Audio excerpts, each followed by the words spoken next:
Hi, Douglas, and thank you for being on Equal Time for Freethought. I wanted to ask you that you're a Christian, so Yes. why did you become one, and why did you leave it? I really don't think I had a choice in becoming a Christian. I was born and raised into it, probably at the age of 8, I think it was. I was in the typical, stereotypical white church with this little steeple and a big fat preacher with a bald head that sweat coming down his face every Sunday would preach hell and have an altar call. And, Jesus could be coming this afternoon. And if you're not ready, you will go to hell and burn forever. And of course, he preached love, but that was like how he ended a lot of his sermons. And I remember as a kid just being terrified. And I gave my life to Jesus, in quotes, at the age of 7, 8, in there somewhere in the basement stall, a bathroom stall in the church. Put my knees on the ground, probably where the urine was. Put my shoulders on the bathroom, where you put your bum, and so it was like it's a very interesting word picture of like I really humbled myself in this dirty stall and gave my life to Christ. Well, just awful. I think a lot of people were born into the beliefs. That's why we believe what we believe. Majority of people, but I just we don't get a chance to really question it. It's just forced down our throat. Mm-hmm. And we just think that's our tribe, that's our fellowship, this is how we need to be. And it's really good when we're able to really look at it and be like, wait a second, what am I doing? And so let me see, and why did you leave it? Because you realized, Well, this is a I question. was a Christian for probably close to 30 years, and I went through many different stages, just like most believers do. And I started out very conservative Mennonite. Went to a Pentecostal church for a while. Are you familiar with those? The charismatic types, hanging from the rafters, Yeah. speaking in tongues. I never spoke in tongues, but and then I moved to different seeker sensitive type churches where they just want to get people off the streets and into the church so they can find Jesus, to non-denominational, to Baptist, to Calvary Chapel, to Presbyterian. So I went through the whole array, saw almost every denomination of Protestant Wow. Christianity. And Wow. yeah, but I got married early, age 22. Um, but and my wife is still a very committed Christian. And but by age 35, the cognitive dissonance was just too much for me to handle. It was uh, it caused great discomfort, and I thought to myself, you know what? I value truth, and I'm willing to go to hell for it. That's almost the attitude I had to take. Well, if we continue in the direction of that it's not truth, then that is a hell, even I think even worse. The, Yes, the hell we create for ourselves. yes. And so by the age 35, I think what did it for me was this was the period of the four horsemen. Okay. The internet was really taking off with atheism. 9/11 happened, and I started looking at my beliefs from the third person vantage point. So in a way, I almost left myself and was looking at myself, my beliefs, and saying, okay, why does Doug believe this? Why does Doug believe that? Why does so and so think Doug is crazy for believing this? I really want to understand why other people don't see the world like I do. And I believe X is true, and I got all this evidence, and they see the same evidence. I've talked to them, they understand it, but they don't believe it. Why? What's going on here? And so I really started questioning um, myself. Oh, and this was another important part. I started to laugh at myself. This is huge. We're Yes. going jumping around, but it's totally fine. So I will try to skip some of those questions, or I might repeat. But um, I find that's also what helped me greatly as well. We take ourselves so seriously. We take our God so seriously. There's no humor. I think blasphemy is a therapy. It's very healthy Hmm. uh, to just take it off of the pedestal, to again to challenge it and to just make fun of how ridiculous we were and how ridiculous our beliefs are. Yeah, That's there was great. a YouTuber called Mr. Deity, and he pretended to be God. And how are you familiar? Yeah, yeah, I've seen some of his stuff. And I Great. remember as a Christian finding myself laughing and knowing that this is blasphemous, but I couldn't help but this is funny, and so it brought the defenses down. So it was a combination of not taking myself so seriously, but at the same time taking my beliefs seriously enough to understand them from other people's perspective. That's also something that I did. To I really wanted to understand how other people thought and how they view the world, um, and to try to meet them halfway. And the best way to do it is try to imagine if you were them, or to think outside your belief. If I wasn't this, and it really gives you a much better perspective on getting out of your own bubble of Yeah, how you view things, right? Because we're so used to staying there, and not challenging it. right. But I think that's such a good idea, and it's something I put later on in this interview, um, about advising others as well to do the same if they're wanting to get a better scope Definitely. on outside themselves. So let me see here. So you became an atheist, you'd say about age 35, right? No, actually, it took 5 years for me to leave Okay. Christianity. So, and then I called myself a deist for a few years. So So, you started to realize and be suspicious about it at 35, and then it took the 5 years to make the transition. correct. And that's when you also, within the 5 years, is when you decided to go public about it. And how did your friends and family react? Oh, well, I don't think my parents knew for a long time. In fact, I think they've only known for the last 2 years, maybe. Mhm. And I took the policy, if don't ask, don't tell, sort of thing. I live in the Southwest United States. My parents live in Manitoba, Canada, and so Oh, I yeah. was born in You were Manitoba. born in Manitoba? Winnipeg, yeah. Oh yeah, my wife's from Winnipeg, and so it wasn't, since there was such a great distance, and we very rarely talked about spirituality or religion. It never really came up. Okay. But my dad saw one of my videos. I'm not Facebook friends with my parents. I think that's a dangerous thing to do, to be Facebook friends with your parents.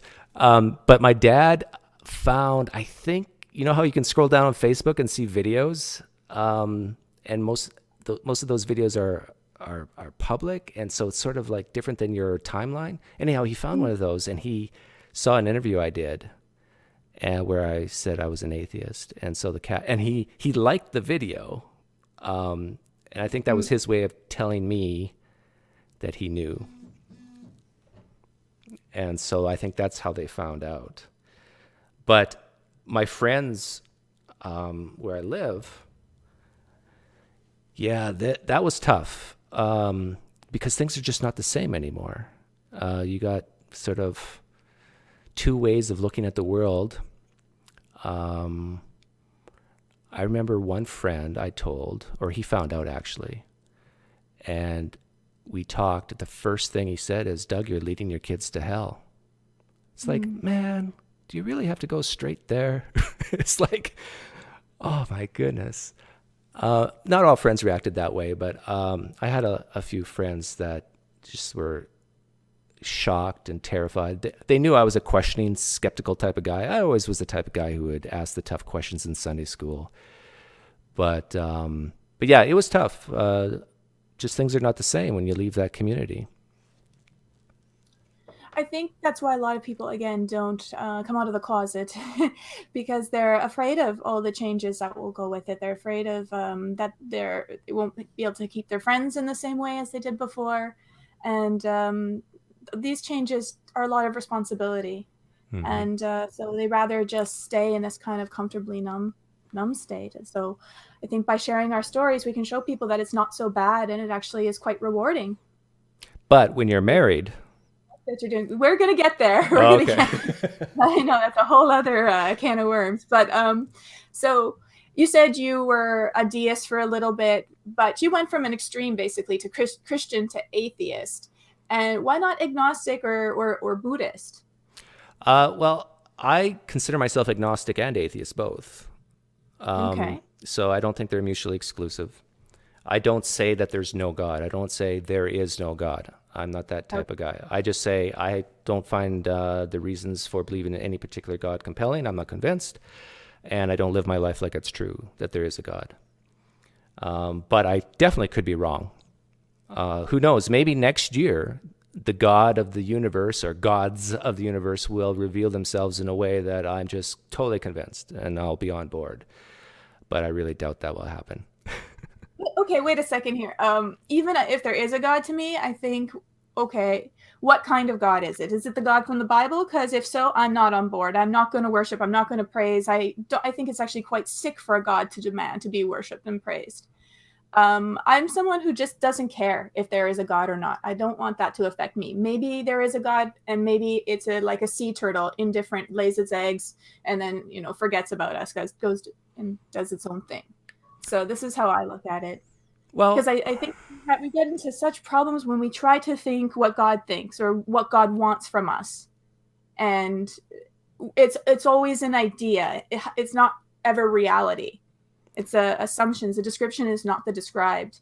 And this is where we create all these kind of like complexes or freaking out. Oh no, I did this, and God thinks this is bad, so I'm going to struggle. We're yeah, jumping, but it's okay. I agree 100% with that. However, like let's say February 27th, the year 2019, exactly 1 year from today, some deity of some sort actually enters the natural realm and communicates his nature, exactly who he is or what it is, to everyone at the same time. So it's like you'd have to be just totally dishonest with yourself to not believe it.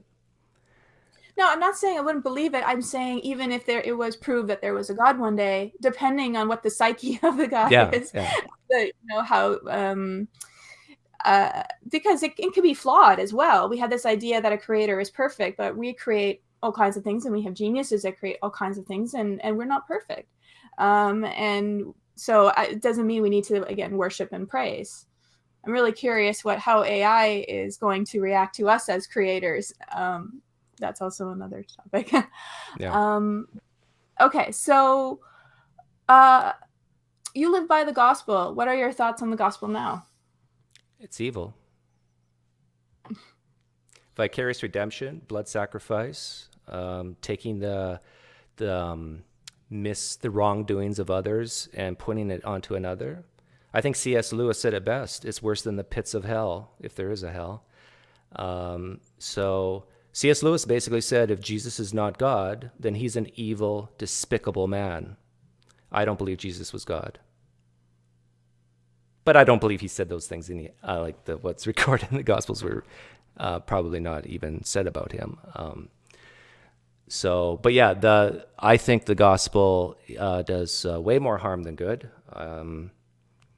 And I think Christianity can do a lot of damage. I just like all religions, all beliefs can do damage, I guess. Mm-hmm. Particularly if we're not critical, if we're just blindly believing, following, and accepting our deity in whatever they do and say as fine and divine, then we have a serious problem. Mm-hmm. Can you talk about the us versus them, in which you feel that you have the truth because you're in the right church, and the others are wrong, in the wrong church, and thus not a true Christian? We do this with other beliefs, even politics. So what are your thoughts on that thinking now? Yeah, it's definitely still happens in politics.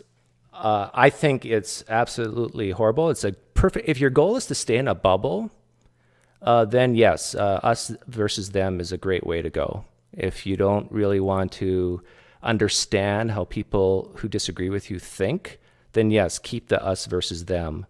If you want to feel good about yourself and say that you have this hidden knowledge that other people don't have, or they've been deceived, then yes, keep us versus them.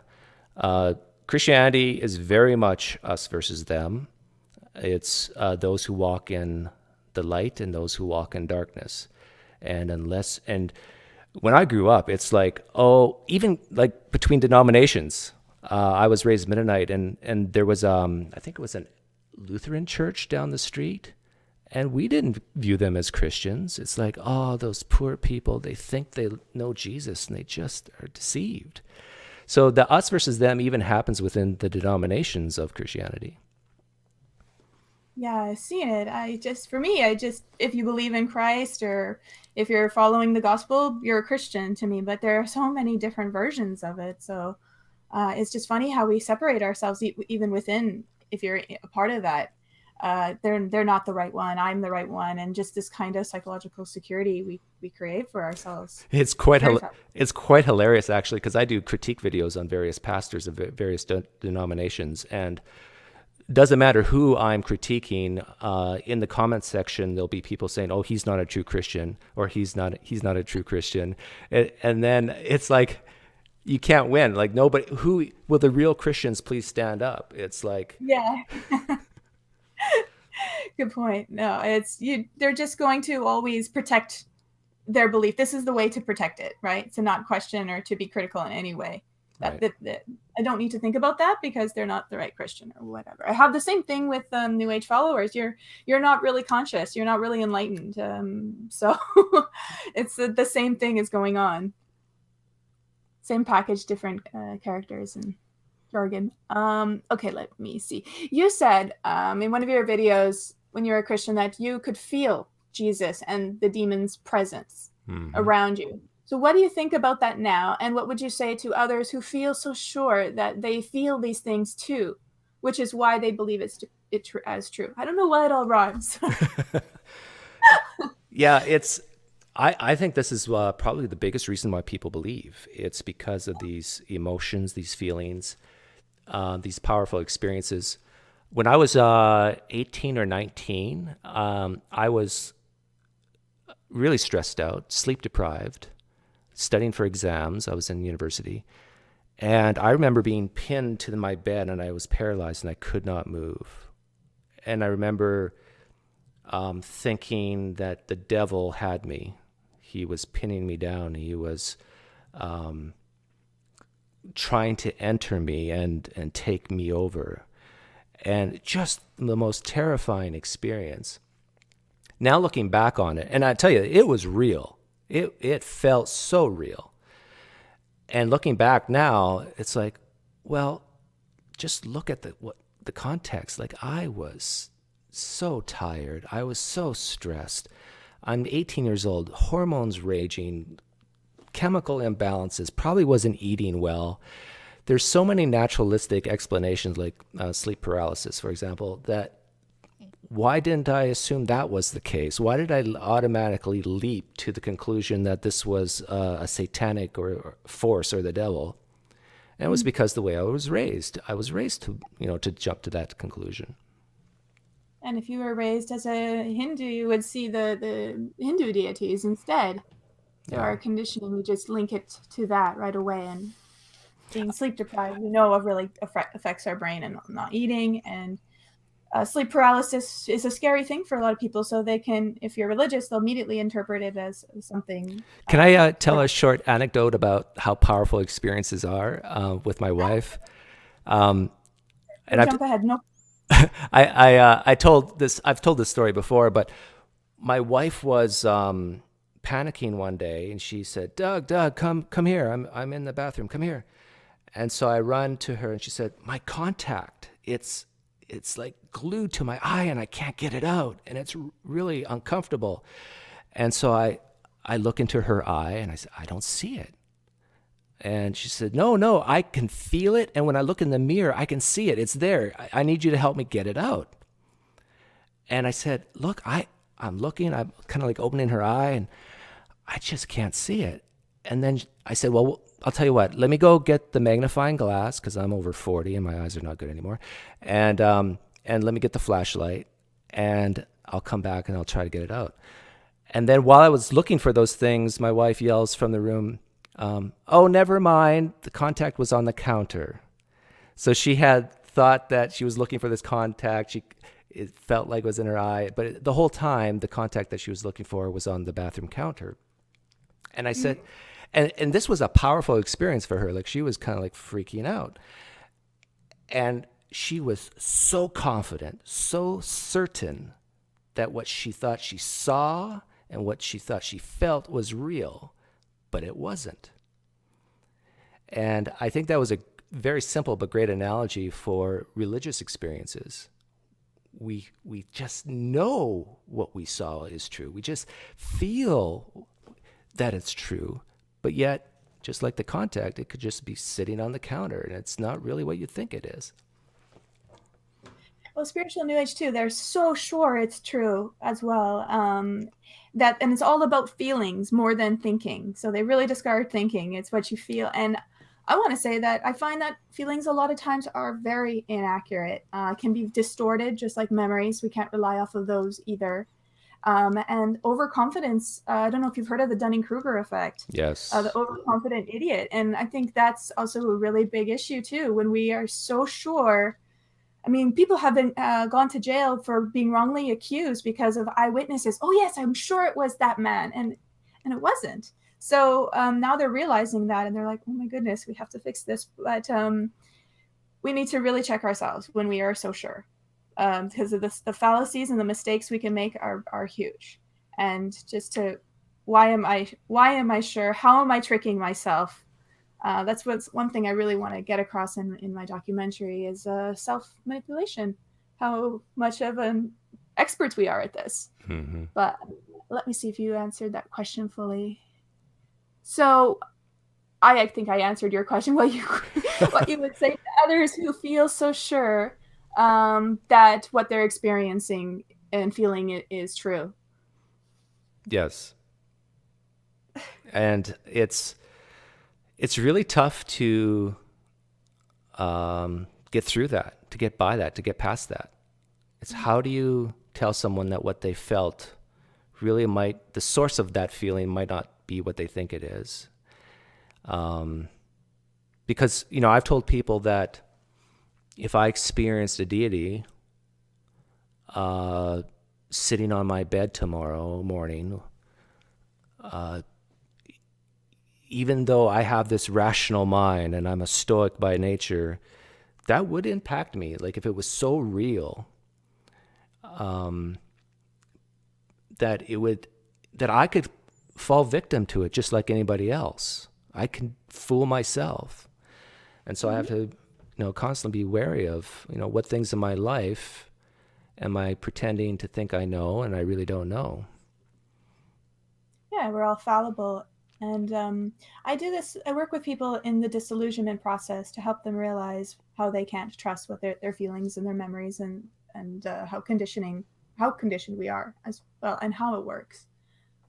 You know what I think is happening? Because I'm interviewing you, and I know you're going to interview me, I think I'm really melding it together somehow, making a hybrid.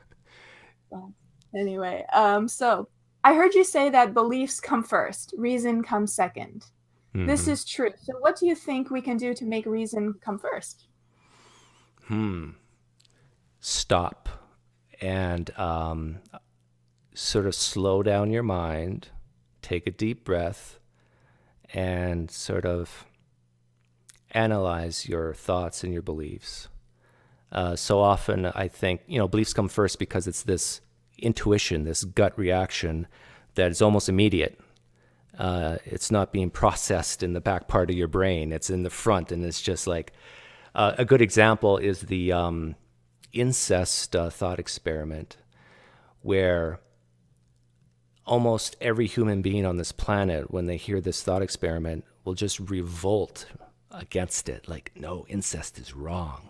But if you start removing every reason that a person could possibly give why incest is wrong, like it forms malformed offspring, and it might hurt others in their perception of you. If you remove all those reasons, they still no, it's wrong, and it's so primal in us, a lot of our beliefs, that it's so hard to overcome our gut reaction, our intuitions on things. So I think the best advice is just to stop and maybe even have the attitude of that you couldn't care less about the outcome of the belief. That you kind of just, Attachment and identification and right. speed. Yeah. Yeah. Very good. I think a lot of people will agree with that, with their own personal experiences. Okay, so your wife is a Christian and you're an atheist. How does that work? And what advice would you have for others who are in a relationship with people who have different beliefs? Well, if you're in a situation where you're about to start a relationship with someone with a divergent belief system, don't do it. That's my first piece of advice. So if you're a Christian, stay away from atheists as far as, entering a long-term, serious, committed relationship, and vice versa. But as far as my wife and I did so many things the wrong way.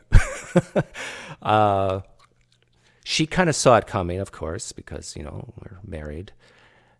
But at one point, she just asked, and I told her that I no longer believed. And I don't know if it was immediate or maybe like over the next few days, I just said to her, well, Kath, you just have to assume I'm going to hell. Like, don't be hoping for me. That's the wrong thing to say. I basically said things like, I really don't want to be on my deathbed someday and you begging me to turn to Jesus, in my final hour. Just assume I'm going to hell for eternity, and keep your expectations low of me. All wrong things to say. Yeah. And so, of course, there was, I would say, a year of tears, of hurt. Looking back, I was hurting too because I had lost a lot of my community. I was finding my bearings. I was trying to figure out the foundation I now stood on. And so here we have two hurting people within a marriage trying to make things work. It never came to the idea of divorce or anything like that. I view love as a commitment. I don't view love having to do with emotions and feelings. So to me, I was committed to my wife, and she was committed to me, and so that was never really an issue. But it was tough. It was tough. That's really inspiring, though. So would you give that same advice to other people if they're committed in this way? Yeah, I guess try to be a lot more sensitive than me. And I guess just ask your spouse, do you want to talk about it or not? And how deep do you want to go? Because at this point in our marriage, my wife has told me point blank, I do not want to talk about it at all. Okay, so no strict epistemology with her. No, because I am pretty good at asking questions to sort of bring up frictions in a belief. And I guess to my detriment within my marriage.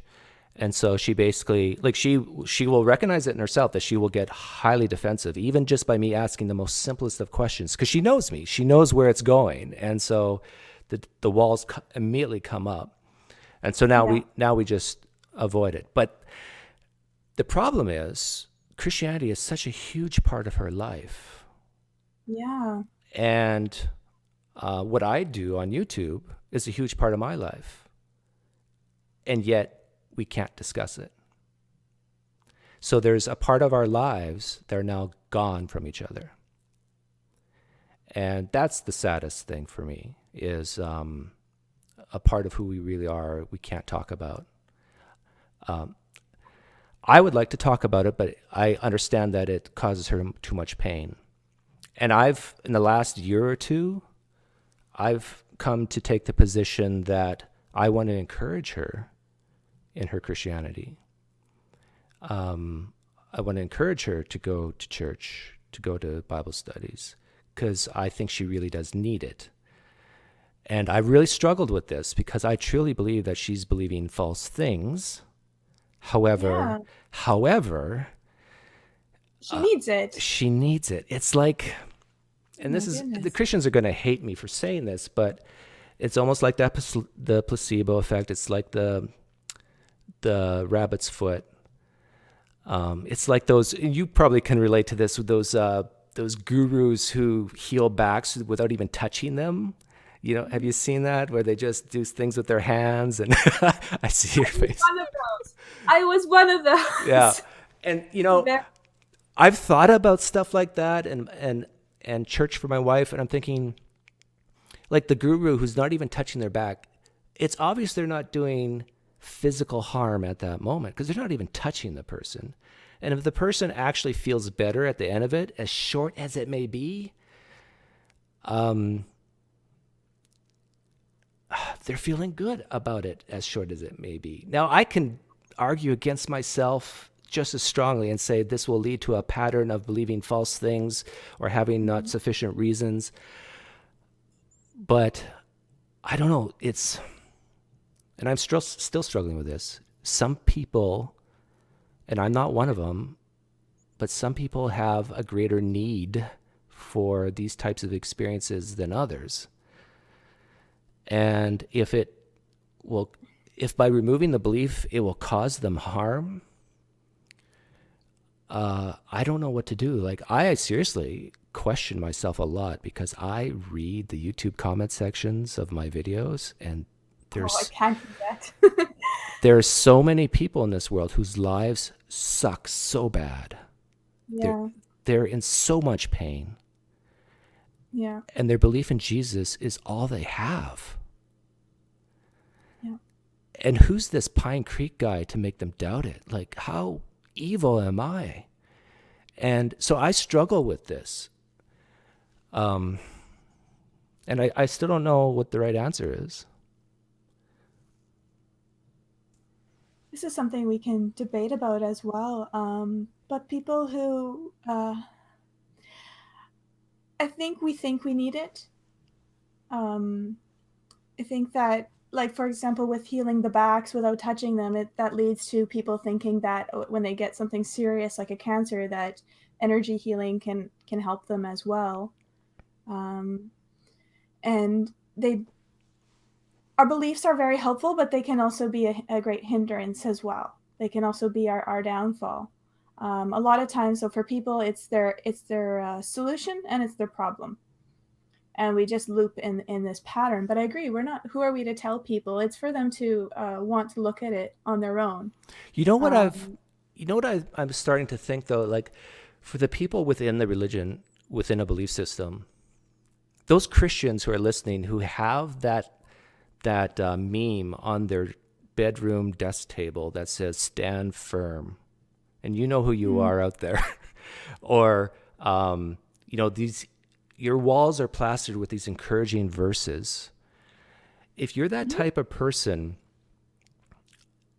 I'm just thinking out loud here, but I'm starting to think that those are the people who are actually doubting, and they need to reaffirm their belief over and over again. Yeah, and I think so. And I'm wondering if it's those people that actually might be better off leaving Christianity or leaving a religion, because it's obvious they already have this cognitive dissonance within them, and it's maybe tearing them up inside, and they would feel so much better if they just let it go. But for other people who don't even need that, like, they just know, no, there's no question, I believe this is true. I don't even need, to be my confidence raised in it. Maybe those people, I don't know, we just if they do have sucky lives, and if they will be harmed by leaving the belief, we kind of just let them be. And I don't know, I still struggle with this. I think it's also an idea. How we think it is going to be of our life without this belief is totally different than what it actually is, to a degree, right? Remember the time when you were on the fence and struggling, Mm-hmm. and how you would project yourself into the future of how you thought life would be. Of course, you foresaw a lot of challenges, and that'd be difficult, and some things you were able to pinpoint quite accurately, and other things completely surprised you. But one thing is just, I know it's a very tricky situation to talk about, particularly during the interview, but just do we really need it, and how can we get people to realize that on their own? This is what I love about street epistemology. It's really just so subtle that they start to see that their own reasoning or their own reliance on the belief is nice, and it's a good crutch, but we're not meant to stay on that crutch forever.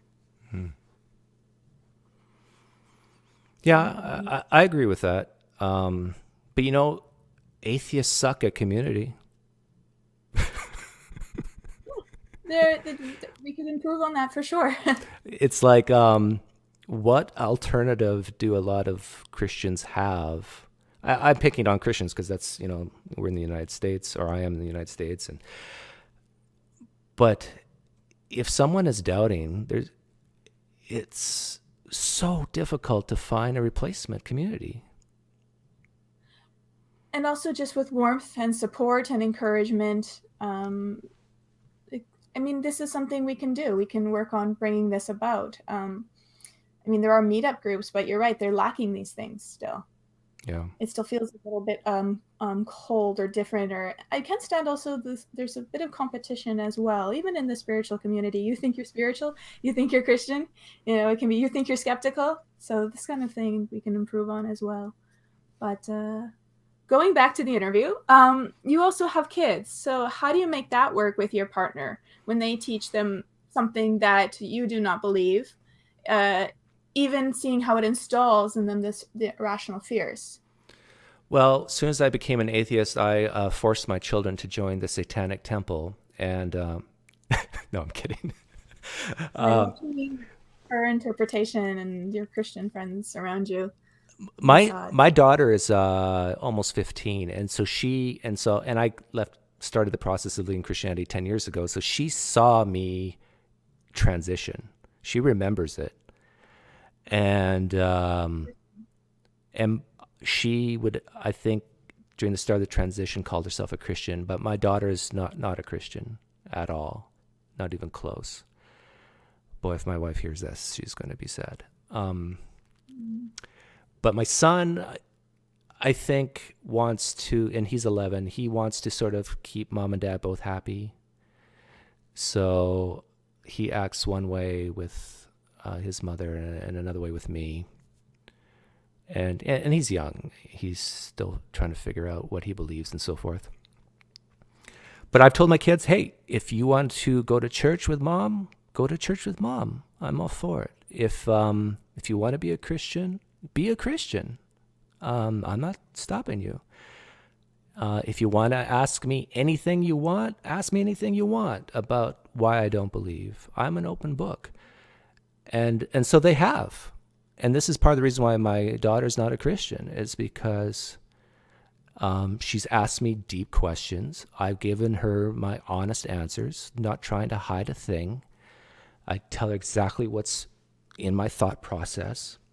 And what's interesting is, as she's grown up, she's actually talking to my wife almost vicariously. The questions that I would ask my wife, now my daughter is.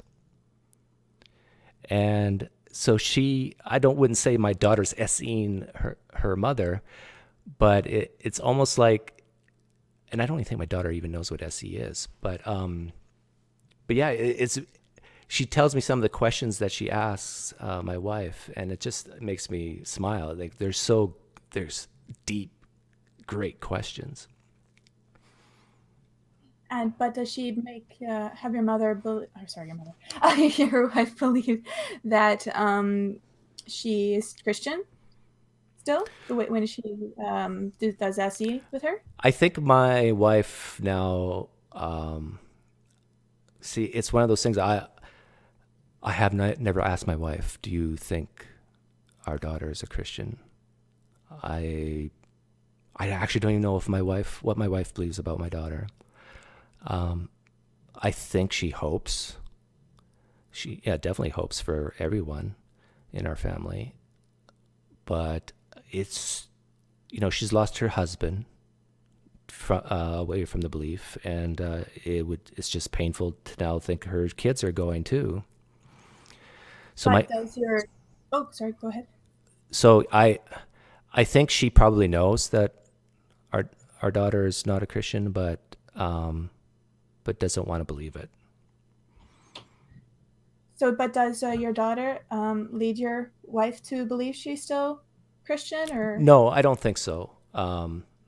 she just does want to see it? But I think my wife would just view her as confused. Wow. Very, very fascinating. I hope you continue to talk with others who are in similar situations, or even write about it. So I've heard you ask the question, is salvation tied to knowledge? What would you have answered to that when you were a Christian, and how do you see that question now? That's a great question. Thank you. I do think salvation, like if I put myself in the Christian worldview, I think salvation is tied to knowledge. Because if you don't know anything about the core proposition of Christianity, how could you be a Christian? Is that knowledge or indoctrination? Yeah. I don't know. I do get frustrated when when Christians assume I don't know what they know. But it's of my own doing, because I purposely don't tell people what I know or don't know about Christianity. I like to be underestimated. And so when Christians, for example, just assume I don't know the scriptures, I don't correct them. I just let them think the worst of me, that I'm ignorant. Because then eventually they have cognitive dissonance within themselves when they start hearing some of the things I say. Just the other day on Facebook, someone asked a pretty tough theological question, and all these Christians started answering, and I answered like pretty quickly. And the guy who asked the question just said, "Oh man, you know more than these Christians do." And so I think when I say that salvation is tied to knowledge, I think it's not real knowledge, of course. I don't think it's true. I think knowledge has to be at least close to truth. Otherwise, it's not knowledge. So I do think most people believe not because of the evidence or knowledge. They believe because they were raised in it, number one. Indoctrination, number one. Desperation, number two. And desperation includes, these experiences. It's I think. Go ahead. No, go ahead. Yeah, so I think most people, when they reach their late teens, they question whether or not they believe just because they were raised in it. Then they have some type of experience, they do their research, and wouldn't you know it, mom and dad's core beliefs were actually true. This pattern happens, I think, in most religions. I think that a believer is a believer because they don't really know what they believe. That's why I think atheists and skeptics and humanists, once they have a better understanding of what others believe, because they really studied it and they look past what they were told or how they were taught to interpret, to actually really read the Bible versus how the priest told them to interpret these sayings. So the more we know, the less we are believers. But that's what I think. When you were a Christian, whom did you pray to in the Trinity, and how do you get Christians to see how confusing this is? Oh, yes. You know where I got my questions from. Yeah. When I was a Christian, I prayed to Jesus mostly, which is strange because you would think a stoic guy like myself, even within Christianity, would pray to the Heavenly Father rather than Jesus the Son. But I love asking that question of Christians because it shows the friction within the concept of the Trinity. Like, who are you actually talking to? Who are you envisioning when you pray? Are you envisioning this grandiose father figure, or are you envisioning the servant son? And they're two different concepts. It's two different ways of looking at it. I remember being in Kentucky at a hog roast with my wife. We used to perform, and I was asked to lead prayer amongst all these hillbillies in Kentucky, Christian hillbillies. And I prayed this pretty eloquent prayer, I thought, but I ended it by saying amen. And I had these death stares at me. And you know why? Because I didn't say in Jesus' name, amen. And so, these words and who you're praying to, it matters to a lot of Christians. But yeah, to answer your question, I pray to Jesus, and not so much the God, the Father. Okay, and do you try to explain to people about that now, about how confusing it is? No. This Holy Trinity, what is it? Are they all the same, or are they different, or? Christians can justify it in so many different ways. The candle has the wax and the light and the vapor, and water can be found in ice and vapor and liquid. And so there's all these ways of looking at it. I actually don't even bother that much trying to show the problems of the concept of the Trinity, other than to sometimes talk about the second law of logic of the law, or is it the law of identity. Christians who really believe that God equals Jesus, Jesus equals God. Oh, and this is this is how I have the most fun with it. I take Old Testament verses. Think of the most terrible, egregious Old Testament verse where God is speaking to Moses, for example, and commanding things. I take the word God out and I put Jesus in. Fun experiment. Yeah, no, and it works. I've had people email me, tell me that really shook me up, because I go to my Bible studies, I go to church, I worship Jesus, I love Jesus, Jesus loves me, he sacrificed himself for me. So they have this wonderful, beautiful picture of Jesus, and then at the same time, they have Jesus killing babies. And it just doesn't sit well. That's a good way to get people to reason more. Mm-hmm. And ask themselves, do I really need this? I mean, I know life is difficult, but do I really need this? Or does this keep me stuck in some ways? So when you were a Christian, did you feel like you were not good enough for God? And what do you think about this now, how this affects the psyche of people living with such an impossible mindset when it's just an idea that no one knows for sure? Something we talked about earlier. Yeah, I think so. I think when I was a Christian, I didn't feel I was good enough. I think most Christians would say, that they're in the process of being saved, running the good race. Have to persevere to the end. Christians differ on this, whether they're Calvinist or whatever. But I think, this is the terrible thing about Christianity. Let me, I'm going to get in trouble. Go on. Masturbation. Oh my gosh. Yeah, I think Christians, when I was probably, am I allowed to say that word on radio? He can edit it out otherwise. Christians, I think, are taught that it's evil, it's sinful, it's terrible, and yet almost every Christian does it. And so there's this guilt that just pervades the believer, the Christian believer. And I was the same way. I felt so guilty.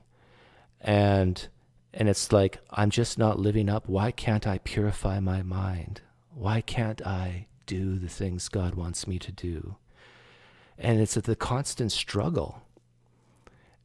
And it's like a struggle for no reason. It's like, It's a totally unnatural, and it's really horrible how much we've destroyed sex from one extreme to the other. Of, I think this is why we are so messed up when it comes to sex, ideas of it, either extreme of abstaining altogether or just overindulging in it and becoming more and more in our fantasies. It's very disturbing and fascinating how we can take something natural and make it into something so ugly mm-hmm. and messed up.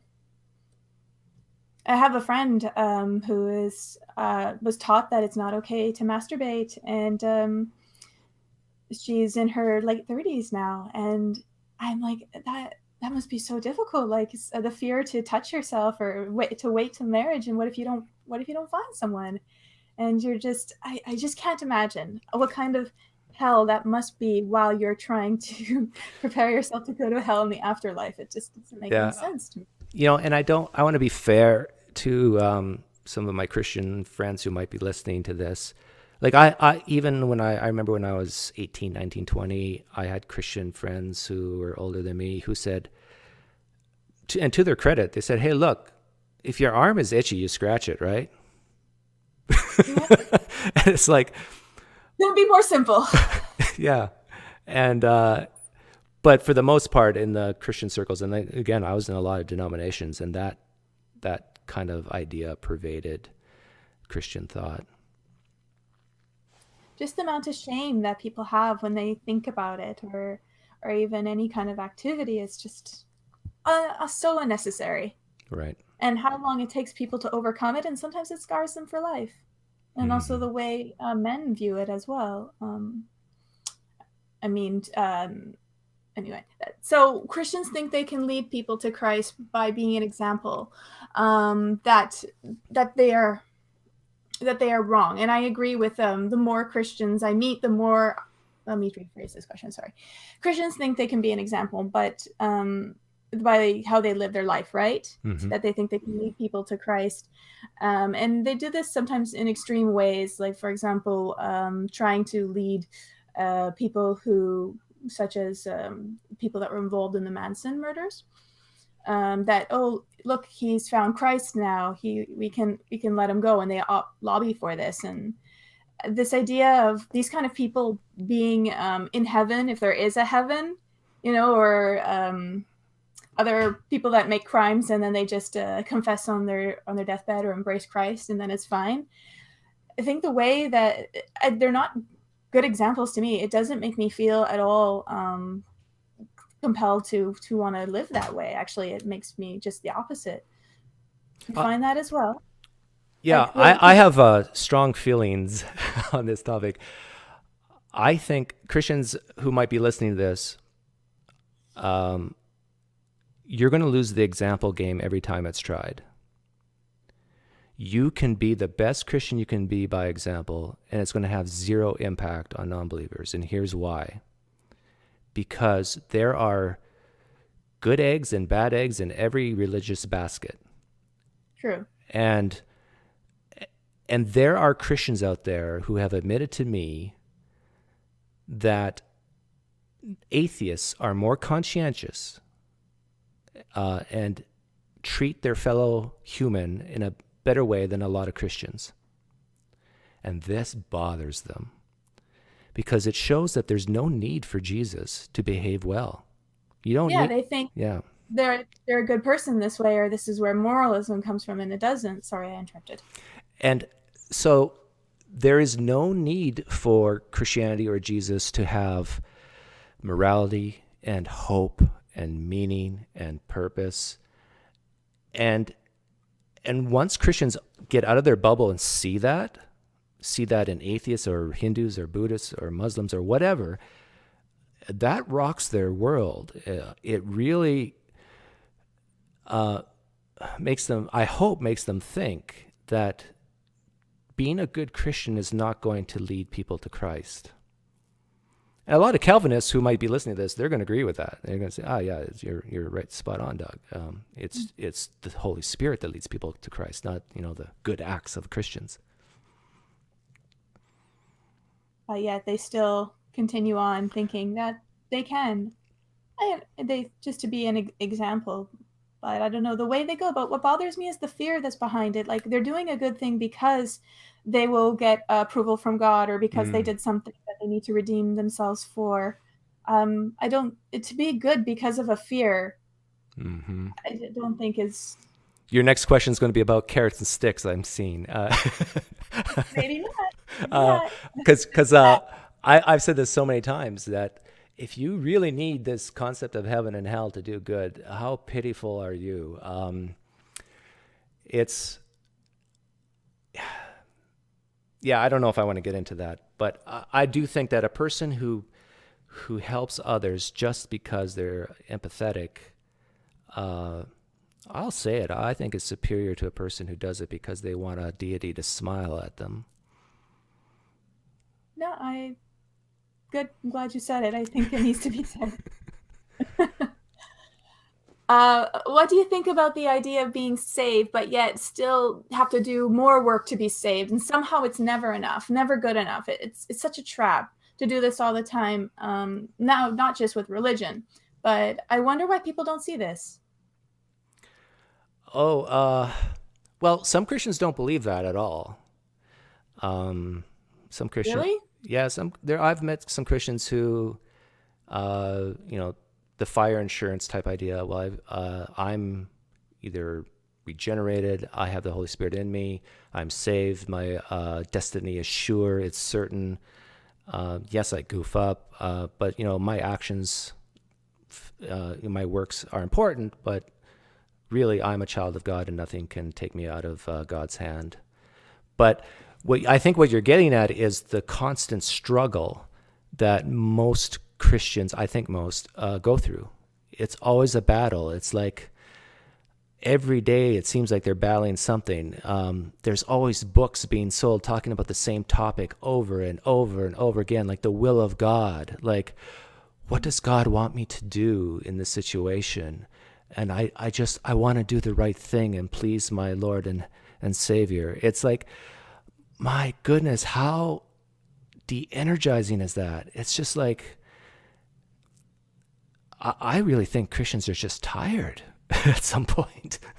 And that was a huge relief for me, is not having to always wonder and try to figure out what I need to do and what's the right thing to do according to the Bible, or what would Jesus have me to do? But rather, just reason through it, making a list of pros and cons. And as soon as you start imagining this spiritual warfare of demons and angels around you every day, and you're constantly struggling and protecting your salvation and making sure you're not led down the wrong path, it's just, it's terrible. It is. It's impossible standards. It's like living with trying to satisfy a narcissist who just, you feel like you're walking on eggshells all the time. Now, it's one thing to have that in your outside life, but internally as well. Oh my gosh. That's a good way to put it. Yahweh's a narcissist. Well, among many other things, serial killer. So if that God is real, I'm very concerned about that. So you're very good at SE, but how is your experience with it so far? And do you have some suggestions on how you can see it being improved upon? I think SC, what's interesting to me is I never left Christianity because of Socratic questioning. It was all my kind of internal reflection, watching YouTube videos, reading, understanding other people's perspectives. And most of my friends are the same way. SC is not the reason why they left Christianity. But I do know some people who have left Christianity because of SC, street epistemology. Thank you. I was hoping you'd say it. Yeah. So street epistemology is basically asking questions of why you believe, how you can test it if you can, what would lower your confidence, what would change your mind, so forth. I think for some people who are easily defensive, it's a great method. For other people who have a pretty thick skin, I honestly don't think it's needed. I think you can kind of shift into dialogue form instead of interview form. So my experience with it is mixed. For me, like anybody who I interview know me, see my YouTube videos probably, know where I'm coming from, know that I'm an atheist. So my cards are on the table. But when I see it practice on the street, I do understand the idea of, this is just evangelism for atheism or for skeptical thinking. And if I would have known this person is trying to get me to doubt Christianity, I would never have agreed to the interview.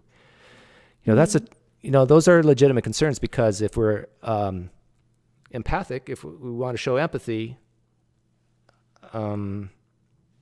although for me it's tough because I kind of love it when street preachers come up to me. So I do want that to happen to me personally, but I do understand how people might not want that.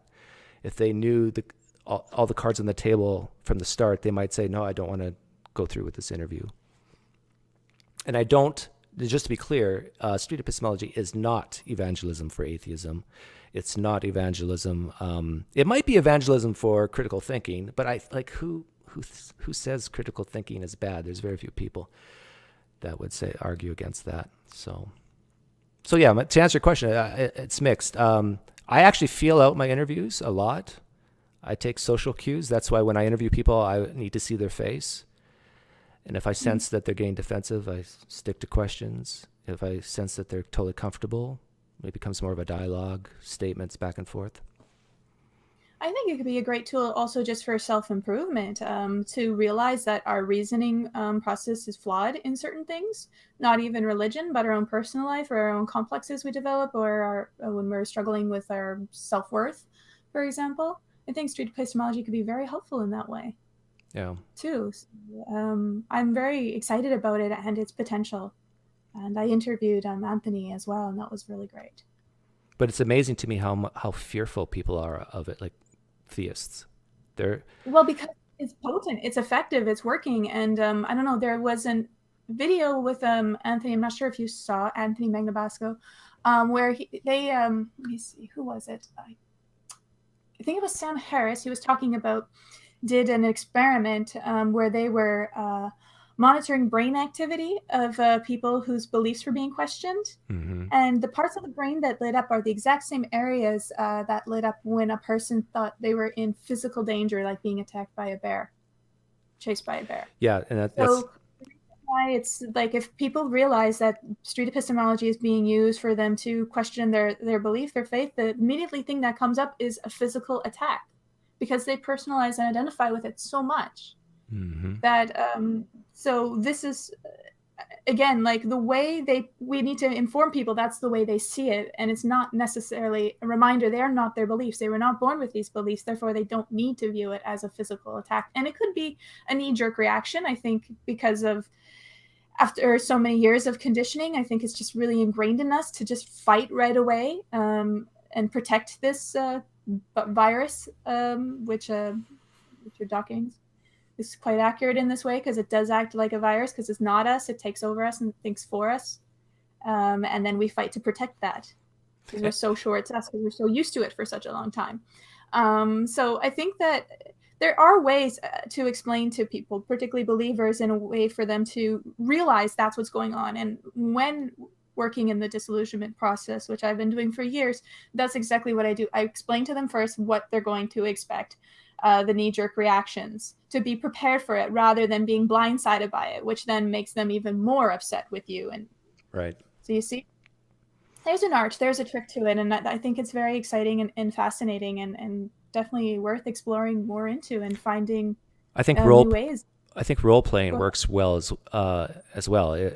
I've experimented with role playing quite a bit. So let's say I was to meet someone who believes in crystals and chakras and all that stuff, and I would say, hey, can you, for the next 10 minutes, pretend you're a doubter, a skeptic of all this, and I am the crystal person, and ask me questions to kind of challenge me in my beliefs in crystals, and to really force them to put themselves in someone else's shoes, to see the world differently.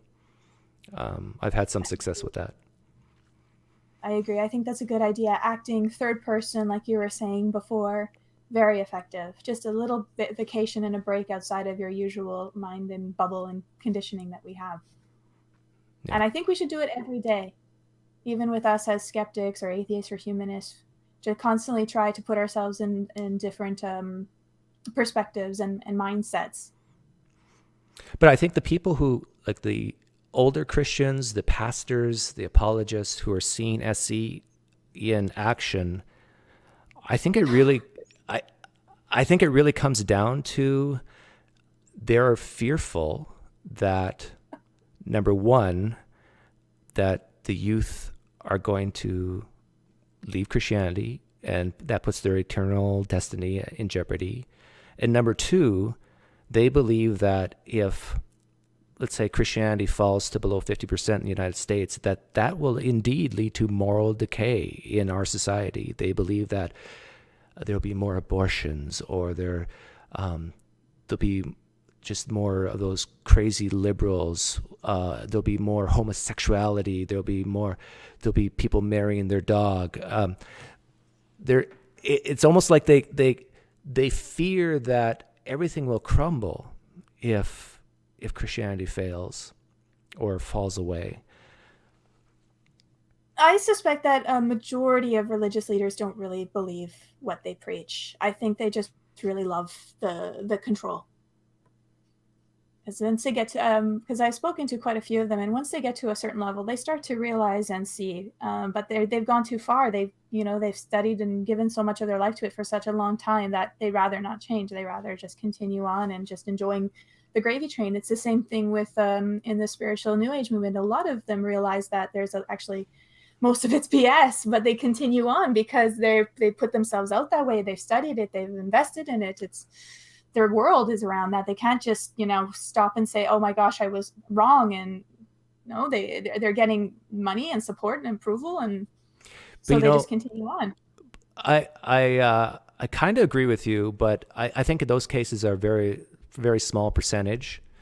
I think after 10, 20, 30 years of forcing yourself to believe something, you kind of start really believing it. In other words, you can... It's true, but when you're in power, it's a little bit different. Yeah. Like, if as a follower, it's a totally other thing as a leader. Yeah, I just told my daughter yesterday to no, I shouldn't say this. When it comes to power and religion, it's very, very dangerous. And I warned my daughter about that yesterday. I said, this is going to sound bad, but be highly skeptical of preachers in the church, male preachers in the church. Mm-hmm. Don't be in a room by yourself with them. Now, maybe that's me being overly paranoid, but yeah, I think when you combine these deeply held religious beliefs with power, it's like, top ranks in politics as well. Be very, very careful. Well, for them, what fun is power if you can't act like a rock star? Oh, and so many. Oh, yeah. Look at Steve Furtick, Joel Osteen. Those guys the adrenaline must just rush when they hit that stage and the lights come on. Yeah, well, you can tell they're douchebags. Okay. Under my breath. Okay, so a few more questions. So when you transitioned from Christian to atheist, how was it for you? Exciting or devastating? And how long was the process for you? And I think we asked that. And what advice do you have for people who are in the transition phase? And what tools do you feel are the most helpful for you? So some of these things we already covered. Yeah, I would just say briefly that it was like a burden had been lifted. Leaving Christianity was awesome. even with all the struggles, with being married and, and all the mistakes I made, it's just to not have to force myself to believe this stuff anymore. It just felt great. What advice would I give? I, part of me wants to say, be very careful before making the choice to leave. I mean, like, really, really think about it. And don't leave for the wrong reasons. Don't leave Christianity because someone in church said something bad to you, or the pastor didn't love you enough or treat you well. Don't leave for those reasons. Don't leave because there's hypocrites. Don't leave because your Christian friends don't accept gays. Leave because you have come to the conclusion that the core propositions are not true. My advice is leave for those reasons. Leave because you're not convinced that it's true. Because you're always going to have poor representatives within a belief system and bad eggs. And you'll always find people that will treat others poorly. So leave for the right reasons, I guess, is my advice. Okay. And you said when you were a Christian that you hurt people, and also during the transitioning phase. How do you deal with that now? Because I've had struggled with that too, with the people that I hurt when I was teaching New Age. Of course, I thought I was helping, to find out that you're actually doing more harm. How did you approach this? I still have guilt about that. And maybe that's why I have a YouTube channel, because I'm cleansing my soul, so to speak. I did not go to my brother-in-law's wedding because he was divorced and remarried, and I was that type of Christian who thought that was sin. I didn't go. I went to the wedding, but I didn't go to the wedding reception. Now, this is my brother-in-law, my wife's brother. Can you imagine how painful that is? I have a story regarding something like that. I was very much extreme as a Christian too at one point, so much so that I wouldn't talk to people if they smoked or drank or partied. And my sister was someone like that. And then a couple of years later, she ended up dying in a car accident. And I only found out what kind of person she was at the funeral, because I refused to talk to her because she was doing Wow. these things. And I found out what an amazing person she was and how much I missed out because of this narrow-mindedness. And I vowed never to judge people after that, but it was devastating. Yeah, it's terrible what a religion can do to people. How they just, and this is why what I do on YouTube, I'm not trying to deconvert people.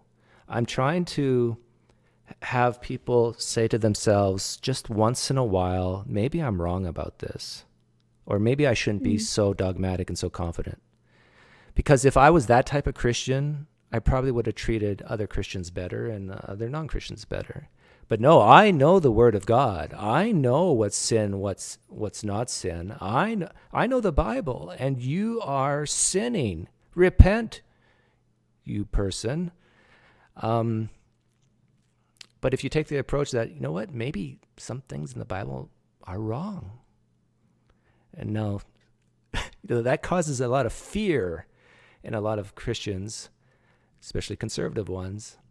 But if you take that attitude of, I believe the Bible's all true, but just maybe on a few things it's wrong, that can go a long ways in treating other people better. For me, it's about prevention, trying to get people to there's so many unnecessary sufferings going on, like with what I shared with my sister. Like, that so didn't have to happen, So if we can realize these things beforehand, then these things can be prevented. Mm-hmm. That's my hope.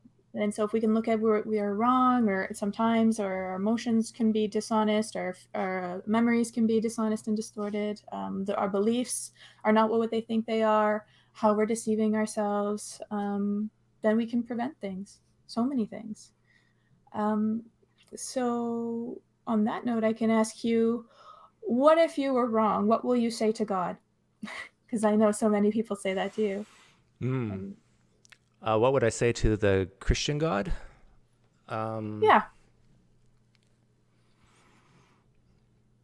I would say, where did I go wrong in my reasoning? Why did you decide to reveal yourself through a 2,000-year-old book to me? That can be interpreted in so many different ways. Why did you it can be kill? just. Why did you have 2-year-olds, 3-year-olds, 4-year-olds die a slow and painful death during the flood? If you indeed did it, um, why blood? Why do you like blood so much? Why do you require the shedding of blood for the forgiveness of sins? And then after I'd get those answers, I would say, okay, God, I'm ready to take my punishment like a man.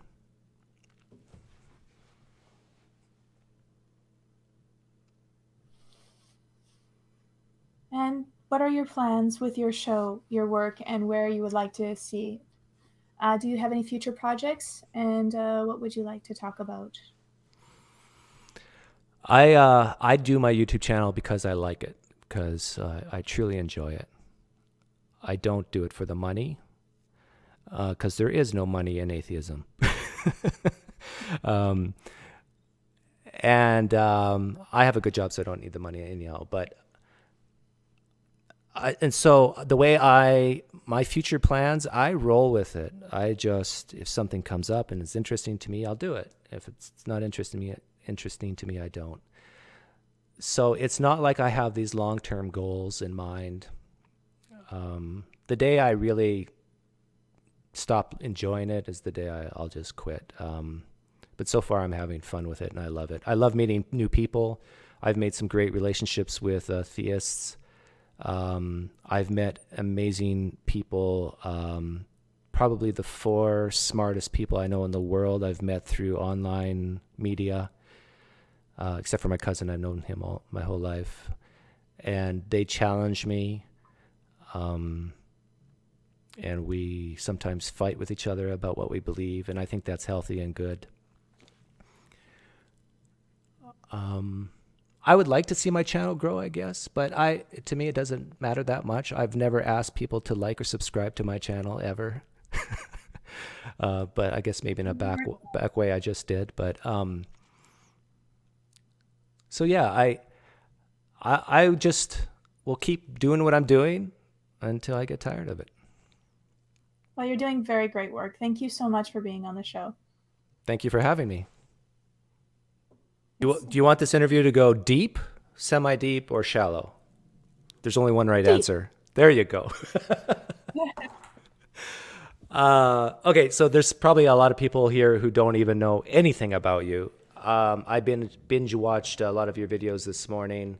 Knew something about you before today. But why don't you briefly tell people your background and sort of your progression? I'm just going to let you talk. Just your progression from your earliest beliefs to where you are now. And I might interrupt you. I don't have any prepared questions. We're going to free flow this and see where it leads. Okay. I would prefer you asking questions along the way because it Sure. gets very, again, this is such a, you're asking for a lot of things. So it's a big So can of worms. Sometimes it's hard to know where to start, but I can say that I'm a former spiritual New Age leader who is now renounced her ways and speaking about the importance of being critical and being skeptical and helping people with the disillusionment process and sharing more of my story in a documentary that I'm working on, Memoirs of a Former Mystic. is that My documentary out? Not yet, no. We're in the pre-production stage right now, so we're currently looking for partners and investors, and also we're looking to do travel around and do conferences to speak about the film. Okay. and my story. But where did it all start with you? Like for me, it was the Mennonite church on the bathroom stall. Where did your first deeply held beliefs start? What were they? So, like you, I was also born into a belief system with my family, but it wasn't. It was a combination between Christianity, Jewish, and Jehovah Witness. It was the Worldwide Church of God at the time. And I'm sorry. have you heard of this? Have you heard of it? Are Well, you? You have heard. That's why you're apologizing. just those three words put together just makes me cringe. But anyhow, go ahead. Great idea. Let's put them all together. Yeah. So, I mean, we were raised with, I wasn't allowed to eat pork or, seafood or things like this. We couldn't talk to people unless they were within our church. Um, we had to keep the Sabbath holy, which was on Friday and Saturday. So no TV or any activities, do anything but just, I don't know, have very quiet time and So wait a I minute. guess You're study the you're Bible. both you're you're a Christian and Jewish. So you're a Christian. Your family were Christians keeping Judaic law. Yeah, and the Jehovah Witness aspect fits in because of the idea that um, when God's going to destroy the world and kill everyone, pretty much, and then resurrect everyone, not the good people, of course, His people. So we'll all come back to life as zombies or something. I don't know how it works, but it's very, very, very strange. And I remember actually, I never fully believed it. I was very good at repeating it. I remember I had to memorize Bible chapters and things like that, and I was a good little parrot. But See, this is interesting because I think you and I are the same. okay, Maybe, and this is scary. It's a scary thought. Maybe you and I are born genetically to be more on the skeptical side because you went through this whole progression that I think we're going to get into, the same I did. But just like I was that pain in the butt in Sunday school, I think you were the same way, right? You were the asking the tough questions. a little bit. I was more of a pleaser at the same time, even though I never fully believed it or embraced it. Particularly Christ, I never could get this idea. I was never comfortable with the idea of Christ. It always sort of weirded me out. So I was okay with the idea of a loving God, but at the same time, I still never quite embraced. But I was able to repeat, like I said, because I liked to be good. I liked pleasing. I liked the rewards that came with it. I got candy if I was good in church and stuff like that, right? However, sometimes I couldn't help but be mischievous. Um, What weirded you out about Jesus? that's really interesting. I guess just this sounded like a stalker. I don't know this. I never met this Jesus, yet he loves me. Like, and it's just so strange when you think about it. Jesus the stalker. At his story and on a cross and this bloody carcass, it just wasn't appealing at all. It was gross. So this idea that he had to be inside my heart, and so that was very strange. So let me see what happened now. Um, So you're so so how did you move? You transitioned from that Judaism, Christian, Jehovah Witness type belief to what?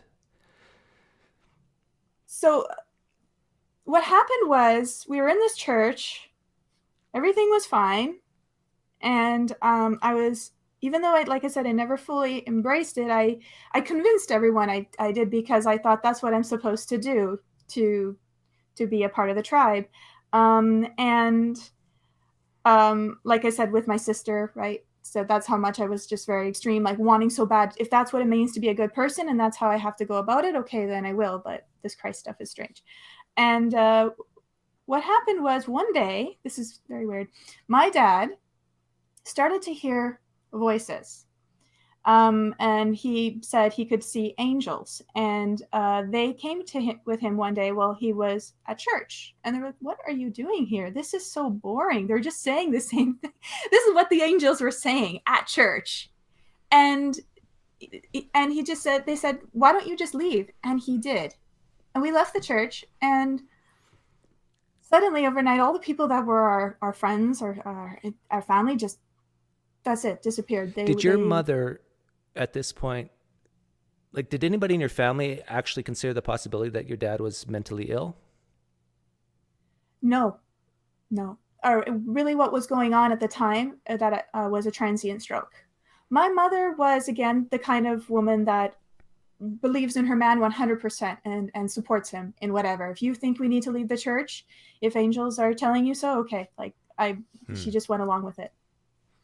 And yeah, and so we left, and I was very upset because suddenly the place that I belonged was no longer there. People, they only you only can be friends with them if you believe what they believe, which is quite shallow and frustrating. And I felt very lost without a church, so I tried to join other churches, but something didn't feel right. And so then I tried researching into other faiths, but superficially, of course, like, oh, they're all about love and oneness and embracing your fellow man and bringing them to God. They're all saying the same thing, right? Completely ignoring all the violence and things like that. So I found like it was very difficult to choose. So I started to embrace them all as one. Um, and then I was still like trying to preserve. It was more so an idea of goodness that I was always drawn to, how to be a good person. Um, so that's why I was the way I was with my sister, trying to avoid like partying, drinking, smoking. I didn't want to become bad. I didn't want to be corrupt or influenced or anything like that. Was your sister a non-believer? No, my sister, I think, believed. Okay. Wait, actually, wait. No, I think I seem to remember something. It was a while ago that she said one time to my family, I think I embraced Christ or something right before she passed away. So I think actually she may not have believed, and then right at the end she decided she believed for some reason. So Okay. So your family leaves the church, the community is gone. You like this idea of goodness and love. right. But I remember hearing this morning that you told your dad to just die. Yeah, so what started to happen was my dad's started to talk to me about really strange things. He started to talk to me about aliens and how my sister isn't really dead, that she's working on the other side to help the family, and that I was chosen to stay and help as well. I have a very important mission. And it just became very, very Twilight Zone suddenly.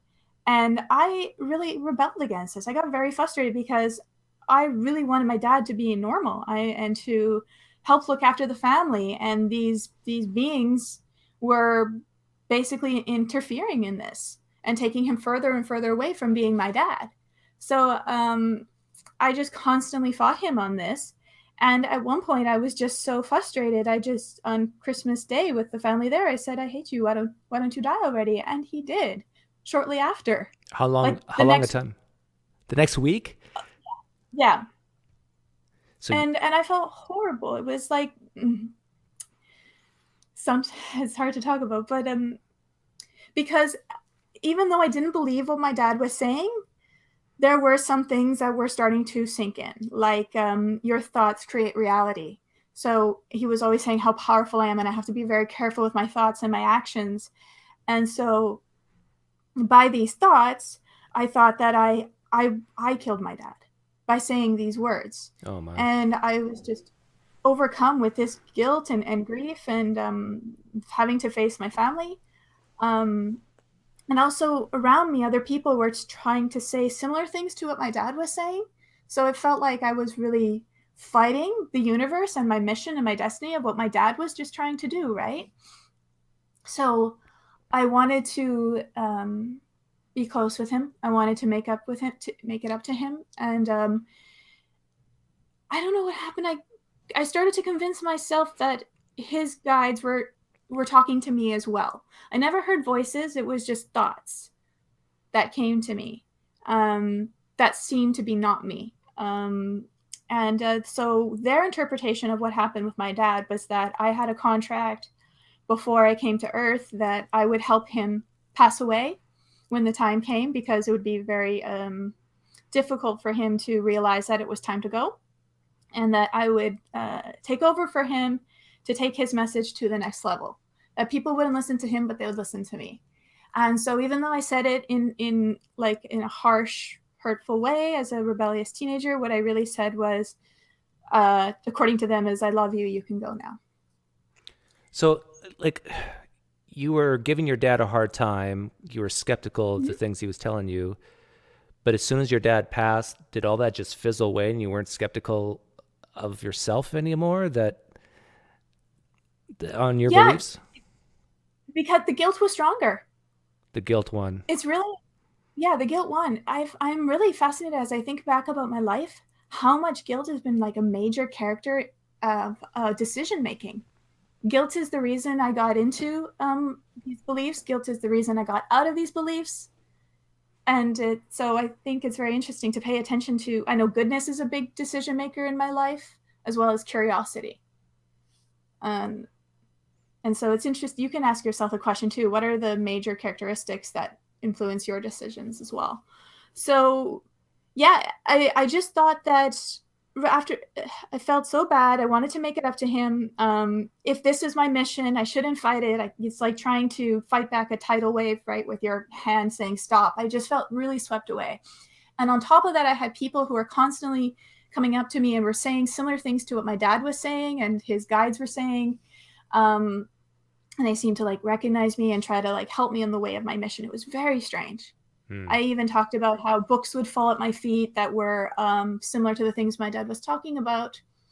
And I had to answer that recently to some people who were struggling with my story, who followed and believed everything fully, didn't realize, the idea that the possibility that my dad was having strokes and was losing his mind. But I was in a spiritual bookstore. So of course spiritual content would fall. And of course they're all saying, again, very similar things. So of course it's similar to what my dad was saying. And my dad actually never read as well. So I'm quite convinced he talked to someone at some point that was telling him these things. And then he translated it as something of guides or whatever. Yeah, you remember when you interviewed me, I said deeply held beliefs are usually entered into mostly one or two ways: indoctrination and desperation. And it seemed like for you, it was that desperation. It was the guilt combined with people actually reaching out and loving you, people that, thought like your dad thought. And so, you had this double whammy of negative feelings and positive feelings, both pointing you into one direction. So yeah. You're now full throttle new age type person at this point? Yes, pretty much. It was very, very fast. And I also wanted to make it up to my mom because my mom was really struggling without my dad as well. And I'm like, well, if this is my work, this is what I'm supposed to do. Okay, I'm going to embrace it fully because I was horrible in school. I was just a daydreamer and dyslexic. And I wasn't able to keep a job, 9-to-5 job. So I was always having to do very creative things or things out of the box, working in the film industry, or I ended up later getting a job on a cruise ship. But everything I tied to my esoteric ideas. And so what I started to do was just look for people who thought similarly. Again, I was about prevention. I don't want what happened to me to happen to other people. So maybe there are others who are getting similar messages from people that they know or care about, and they're fighting it. And I want them to know they're not crazy, and that, there is really something going on here. Deep enough for you? Yeah. What would have happened to you, do you think, looking back, if you would have pushed the guilt aside and said, no, wait a minute, I didn't kill my dad. My words can't kill. And like, do you think, how would you have, but you're still in pain, right? You're still hurting. How do you think you would have dealt with it without going into the new age stuff? Was there any other options for you? That's a good question. I never thought of that. I don't know. Like, did you have any uncles or aunts or cousins or anybody that you could lean on? everybody cut us, most people cut us out of their life because they were all connected to the church with us, right? But when we left the church, we were completely ostracized. So no, there was nobody I could really talk to aside from my family. And they were quite grief stricken. I mean, some of my brothers didn't get along with my dad either, you know, and were quite upset with how they treated him before he passed as well. Um, so, but they didn't go my direction. One went into gangster rap, and another went like really academic. But academic wasn't an option for me. Gangster life definitely wasn't the option for me. So I couldn't imagine myself as a skeptic, I guess, because I did love the idea of magic and wonder of things that could exist beyond our comprehension. Even today, I still struggle at the idea that, you know, fairies probably don't exist, but that hurts for some reason because I want so badly for it to exist. But then I have to think, well, if it exists, how can I be so sure it exists in the way I want it to exist? Like that they're the little girls and they do good things. It reminds me of the movie The Labyrinth. Remember when the girl is so excited to see fairies and then they bite her and she's shocked? And one of the guys say, well, you know, what did you expect fairies to do? Good things? And she's like, yeah. And he's like, well, shows how much you know. So I think that when it comes to these beliefs, I'm very careful because I see how much I want these things to be true. And that's also how we convince ourselves. So even though I didn't believe in these things, I wanted it to be true, that I pretended that it was. And that was also a part of the New Age too, is that whatever you believe, you create it into reality. So if you believe it enough and enough people believe it enough, collectively, we can make it happen. And so you became, at this point, how did people find out about you? Like YouTube or?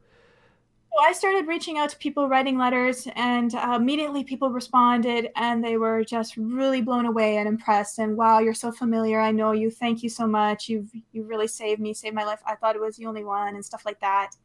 And so once I got this kind of confirmation, I was working in the film industry at the time, just doing extra, and I was very shy at first, and I didn't really talk to anybody.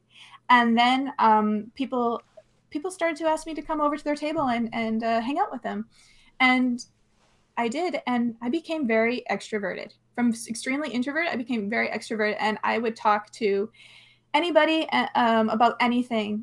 And so I started to talk about these things that my dad was talking about. And amazingly, they took it very well. A lot of people were very interested. I started to learn how to communicate these things, how to get people to understand.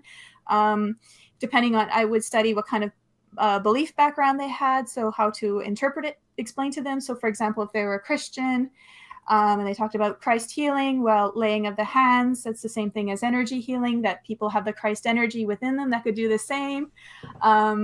If we're talking about the aura, the scientific term was electromagnetic frequency. So I was very, finding ways to communicate this to people. And because I convinced myself, I was able to convince others. And I'm very sincere and very, very honest, to the fault I get myself in trouble, because I have no filter. And like you say you're an open book. I'm an open book. You ask me something about me that's super private, I won't be like, oh, I won't talk about that. I'm like, okay. So it's always annoying my family, like, why did you say that? So I used YouTube or the internet as a confession booth to the world. And so then when YouTube came out, I started to make videos, and very quickly I got a lot of interest and attention and hits, and people were asking me to come and speak in their country, and they'd pay me for everything. I just had to show up, which is very naive. I was so naive. I could have gotten. Can you do me a favor right now? And I want you to be your old self. I guess what age would this be? 24 when you were like deep into New Age? Yeah, 24 is, yeah. That's right before I did the Project Camelot interview. Can you be that person right now for the next 10 minutes? I will try. I'm actually going to try to do this also for my documentary. I want to really have it like the person I am now interviewing the person I was before. And I might even do like split screen of old Jessica and new Jessica. So I'm up for it. Okay, I don't want to ruin your documentary, but I just thought of this while you're talking because I would. Go ahead. It's cool. Go ahead. No, don't worry. I won't Um, ruin it. so, can you tell me the most amazing, miraculous thing you've done? Yeah, I was convinced I was a healer because No, you people are a healer. would come. Remember, you're. Oh yeah, sorry. Um, so there was a person that had throat cancer, and they asked for me to send them energy and love, and they claimed that I healed them. They convinced me. They also, oh my gosh, let's see. So you healed someone of throat cancer, Yeah, well, they convinced me I did. but you were. Did you have doubts that you actually did?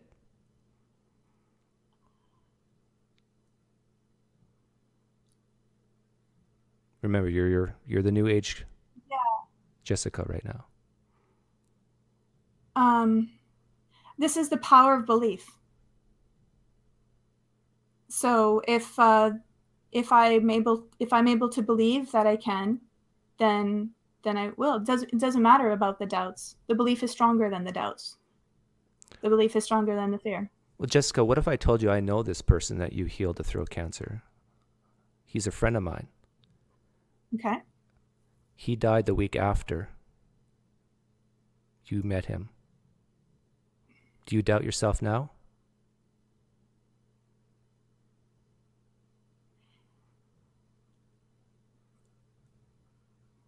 I would say that their soul had chosen probably to go But this way. but if their soul's chosen, then how did you heal him? In what way did you heal this person? Um, well, they perhaps had a extension because of my healing. Because if they were given a certain amount of time that they were told that they will be able to live for. Jessica, if it was true that you had zero effect on this person, would you want to know that? Say this again. Let's say it's true that you had no effect on this person with throat cancer. That what you did, I don't know what you did, waved your hands in front of his throat or whatever. But let's say we knew with certainty that you had zero impact on that person. Would you want to know that? Yes. Okay.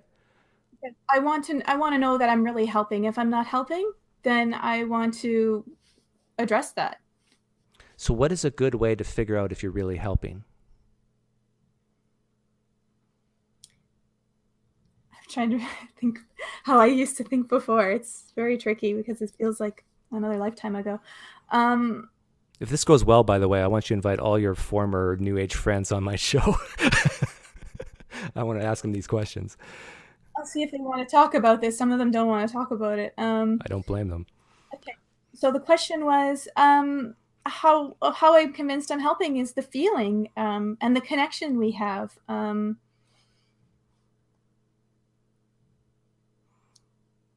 There's something going on that is beyond us. Go ahead. But Jessica, you just told me that you really want to believe, whether it's true or not, that you healed this person with throat cancer. But now I'm hearing you say that you just feel that you healed him. And they felt it too. They felt it. They felt it too. They felt. You're saying on saying. Yeah, Cam. Yes, yeah, you can exit that. So if I feel I can fly just by myself, no airplane, does that make it true? At some point, we will be able to fly where we are meant to. There's a divine where we are creators within us, so we can do anything that the creator can do. So there's also this X-Men ability that we have all this infinite potential in us, so we just have to access. So at some point we will be able to fly, and that's also why we're doing the spiritual work, to prepare us for these abilities like X-Men. Because we have to be responsible for them, of course. If I told you that I feel I can fly 60 seconds from now, and let's say that 60 seconds passes and I can't fly, what would you say? Well, we're not there yet. That's all. I don't think you should try yet. It's not a good So, idea so was my because you have feeling to, wrong? in this case, yes. So how do you personally determine whether your feelings are right or wrong?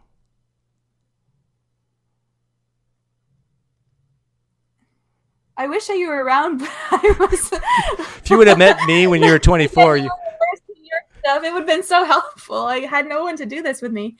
But mostly when they did, I was just like, you don't understand, you don't understand. So yeah. Well, we'll end it there because I don't want to torture you.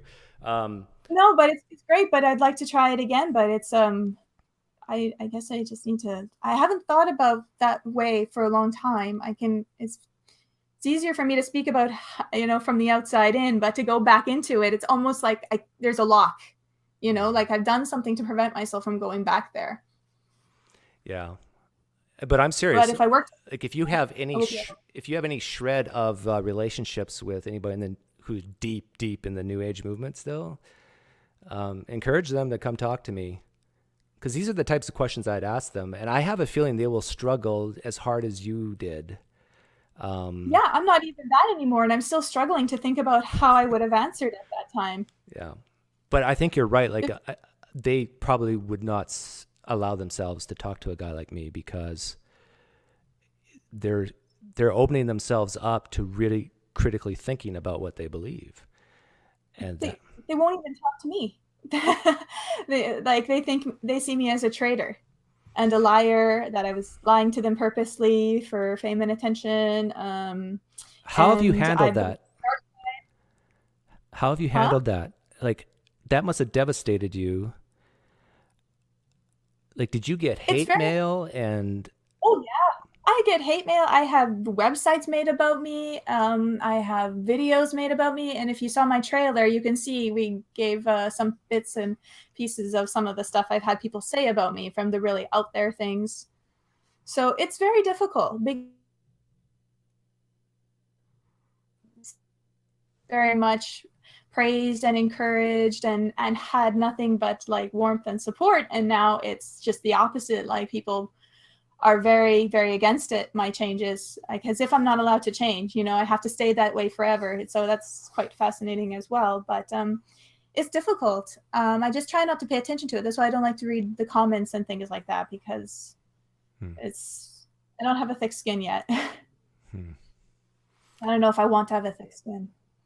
Oh, that's interesting. I mean, people can say whatever they want to say, and there's nothing you can do. Like no matter what you do, there's always going to be people who don't like it and will like criticize and discredit in whatever way they can. And it's just very frustrating because there's nothing you can say to get them to, I guess, understand where you're coming from once they've made up their mind about you. And once you've touched on some sensitive areas within them, that's it. It's very, very difficult. But I think you just said something that piqued my curiosity. You said you don't want to have a thick skin. Is that what you said? I like being sensitive. I don't want to be too. I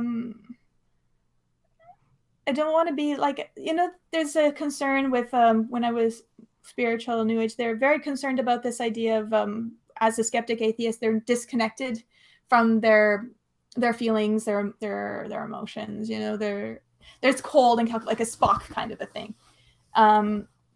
And I just still want to maintain like this sort of this softness and a sensitivity, but not overly, of course. I'm wanting to have balance. But I find that when you get too much of it, you can become like really cynical and shut off. And I don't want that either. Yeah, I can understand that. Like I have a very thick skin. And I think that helps me. Like people can tell me to go to hell every day and it doesn't impact me whatsoever. I actually kind of like it because it shows me that they actually care about what they believe. But that doesn't bother me. It's more just when they try to do very, say, personal things. Like when you shared your personal story about your dad, your dad will be very disappointed in you or something like this. Yeah. Because even though I know it's not true, it still speaks to that part of myself that at one point thought it was true. Yeah, that balance that you're talking about, how do you balance the thick-skinnedness with sensitivity? and still being compassionate to others and so forth. Yeah. But not to be taken advantage of or allow yourself to be like exploited or, Yeah. you know, also abusive relationships happen because you're too compassionate. Oh, my love can change them, or I just need to forgive them. And then they just continue the abusive cycle. Yeah, that's a tough one because it's so easy to get duped once you have deep feelings for someone. I think it's easier to be duped. Would you agree with that? Yeah, you're blind. You just can't see certain things. Particularly with women, we just see the best, and we see what we can work on, or what we blindly think they will want to improve that as well. But then either we refuse to see that they didn't improve it, or they make us think they did just to create a sort of fake bond. I just thought of something. I watched this morning a video of you saying that you used to believe you were a fridge in the 70s. That's in my trailer. Yes, yes. Because what I was trying to do was take people to another level of spirituality. So past lives wasn't enough, right? To me, if time was nonlinear, then past, present, and future were all existing simultaneously. So we probably also have future lives, and we can maybe access our memories of future lives. And then I wanted to go even further than that. So lives in between lives, interdimensional lives, lives as inorganic objects. If everything's one and all made up of the same stuff and all divine and all God experiencing himself in different shapes and forms, and we are pieces of that God trying to, so God is experiencing what it means to be Jessica, you know, and so the idea came that I was a fridge. So something as an inorganic object, a fridge, and then of course the imagination of what's that like to be a fridge. Well, the excitement is probably when the door is opened. It's probably a very buzzy existence because the fridges always buzz, and your best friend's probably like a fly or something. So it's very creative. So when you're in spiritual workshops and teachings, they always tell you have to imagine first. And so you can't talk to you're struggling because you're not able to talk to your guides. Well, just imagine you can talk to your guides. What would they say to you? Okay, you're struggling with your self-worth, then they'll probably say you're beautiful, you're divine, you can do anything, like the affirmations. And so it's amazing because people pay a lot of money to be able to convince themselves that they have entities talking to them. And they struggle if they're not able to do it. They think there's something wrong with them, but really they're just much more skeptical, but they're fighting this. They don't want it. So I find that quite interesting. But you convince yourself, and like we talked about pretending for a long period of time, there's also that with method acting, right? Actors get so lost in their character sometimes. They have to take a huge amount of a break to be able to get back their mind from this character. And we do the same thing. Like in church, I remember that okay, I can pretend to be a Christian for a few days. I can pretend to be a Christian for a week. If I pretend to be a Christian for about a month, eventually I'm going to forget that I ever was pretending to be a Christian, and then I am. And I'm quite convinced this is what happens to kids that go to church. We realize quickly that if we're good, we'll get this reward. And if we tell mom and dad what they want to hear, then they will love and accept us more. And if we don't, then they won't. And we want to be, loved by them. But during that interview, when the lady, I forget what she asked you, and then you said that you believed you were a fridge in the 70s, a refrigerator. Like, can I have that, Jessica, back for like 60 seconds? I'll try, but I'm not so good at it. Okay. Really, Jessica? Really? You really believe you were a fridge? Yes.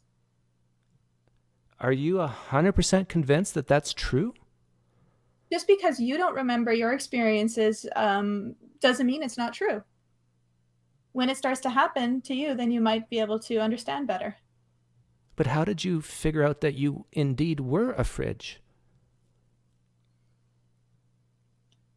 It's a quantum thing. The quantum connection.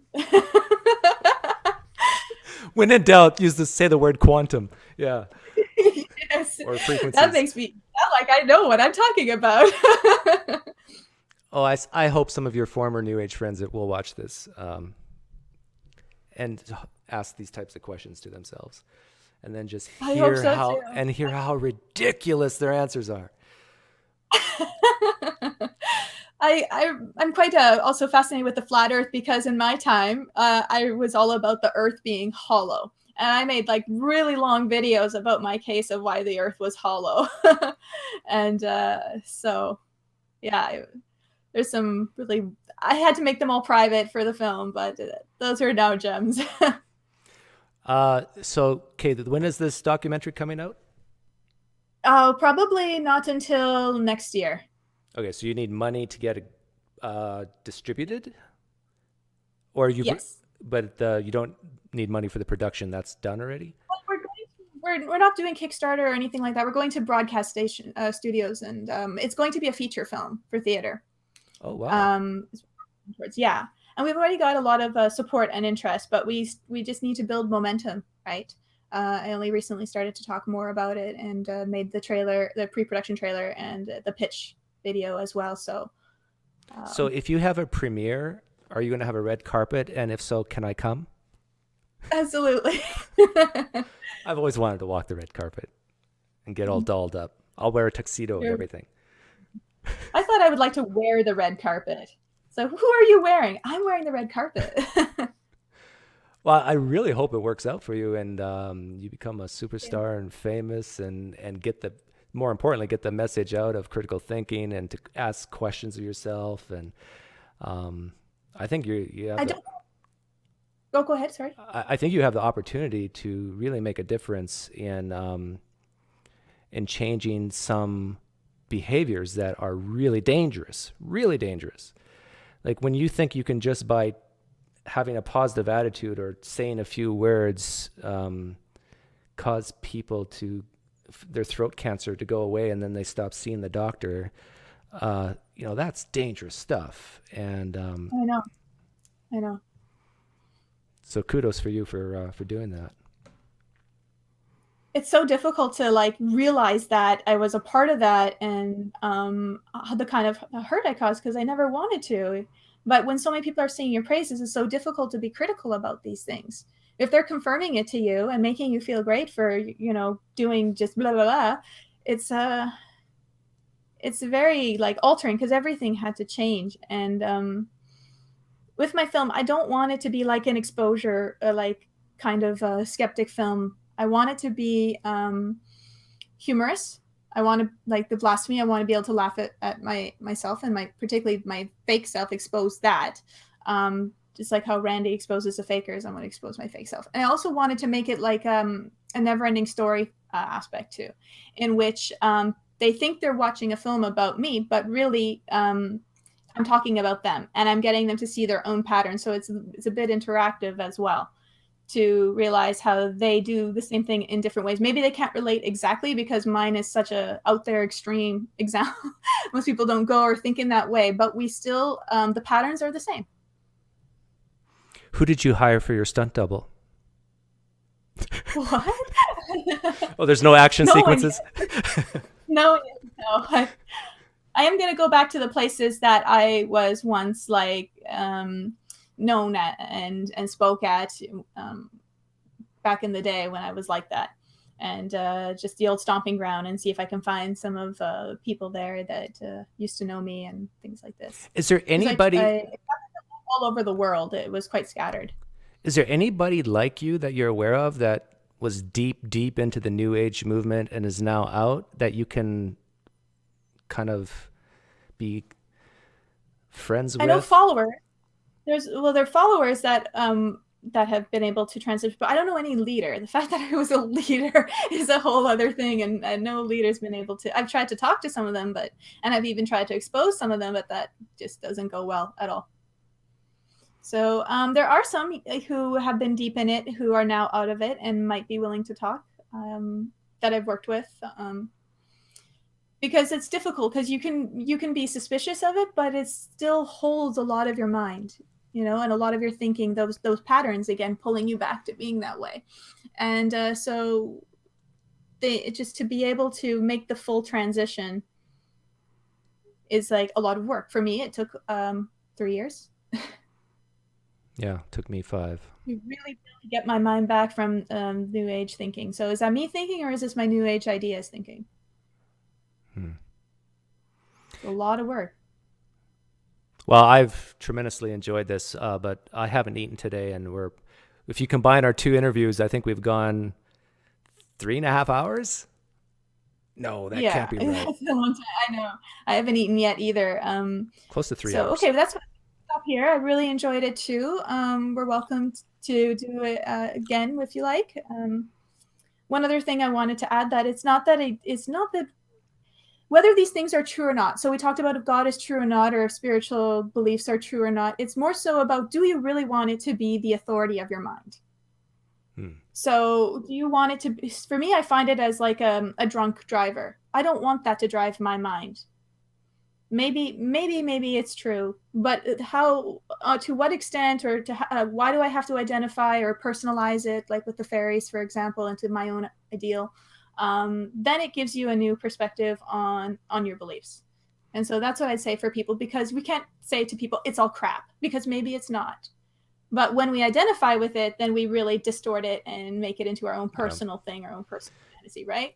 the word picture. So, and don't.